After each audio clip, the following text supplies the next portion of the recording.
Congress party Telangana రాష్ట్రంలో ఉన్నటువంటి బీసీలను మోసం చేసేందుకు మరోసారి కుట్రకు తెరలేపింది. రేపు రాబోయేటువంటి స్థానిక సంస్థల ఎన్నికలలో 42% రిజర్వేషన్ గురించి మాట్లాడుతున్న కాంగ్రెస్ పార్టీ గౌరవ ముఖ్యమంత్రి రేవంత్ రెడ్డి గారికి నాది సూటి ప్రశ్న. ఆల్రెడీ అసెంబ్లీ ఏర్పాటై 18 నెలలు అయిపోయింది. మీరు ఎవరు ఎంత ఉంటే వాళ్ళకి అంత ఇవ్వాలని చెప్పి రాహుల్ గాంధీ గారు పార్లమెంట్లో చెప్పారు. ఎవరు ఎంత ఉంటే వాళ్ళకి అన్ని ఇవ్వాలంటే ముందుగా తెలంగాణ రాష్ట్ర శాసనసభలో 18 మంది మంత్రులకు అవకాశం ఉంది. 18 మందిలో మీ లెక్కల ప్రకారమే రేవంత్ రెడ్డి గారు 56% బీసీలు ఉన్నారు.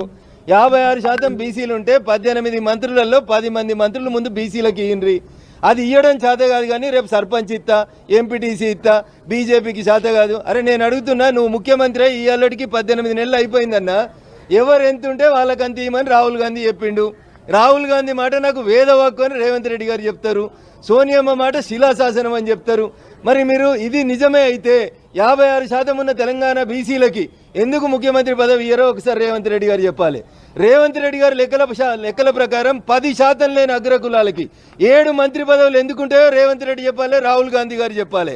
56% ఉన్న బీసీలకి 3 ఎందుకుంటాయి మంత్రి పదవులు, బరాబరి 10 లెక్క కట్టి ఇయ్యి.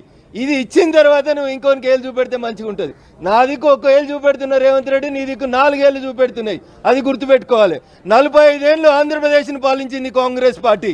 ఒక్క బీసీని ముఖ్యమంత్రి చేస్తే 3 ఏళ్ళు ఉండనియలేదు పట్టుమని మా మెదక్ జిల్లాకి వెళ్ళి వచ్చినటువంటి ఒక బీసీ ముఖ్యమంత్రిని.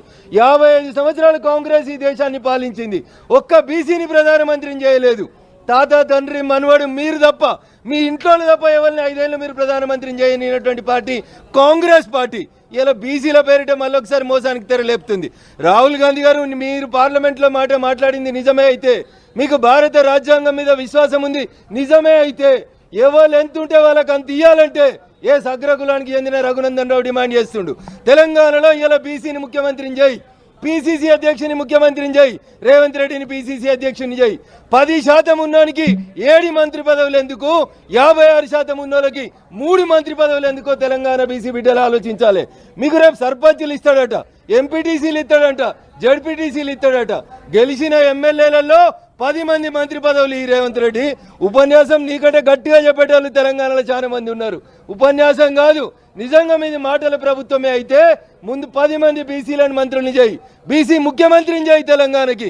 నీ లీడర్ ఆఫ్ అపోజిషన్ యొక్క బీసీని చేసిన తర్వాత కాంగ్రెస్ పార్టీ బీసీల గురించి మాట్లాడితే బాగుంటుంది అనేది నేను రేవంత్ రెడ్డి గారికి